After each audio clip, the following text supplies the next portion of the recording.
You know, it amazes me that in just a few verses of the Bible, such a momentous and incredible event could have taken place.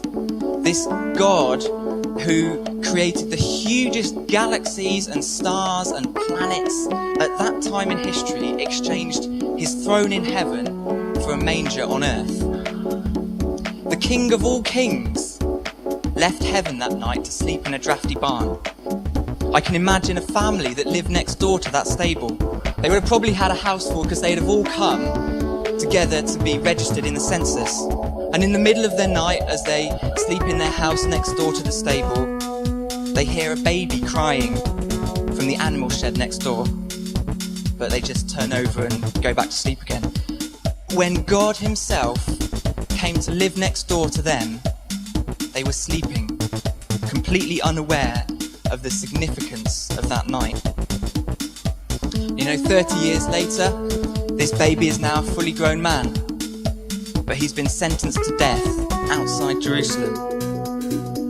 God himself is now dying on a cross, killed by the very people he came to save.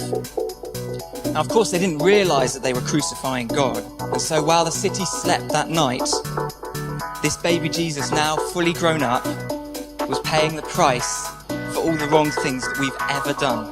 The tragedy is that those for whom he came to die for missed what he was doing for them. And so for the second time in Jesus' life, the city had no room for its king. And so Christmas is an invitation to do life with God, who came to earth that night. Don't miss out what God did for you on the cross that day. Christmas is an invitation to allow Christ to be number one in our lives. So wherever you are this Christmas, whatever you're doing, don't miss God. He stands and waits, longing for a relationship with the people he came to save. And that's what Christmas is all about. That's why God exchanged his throne for a manger.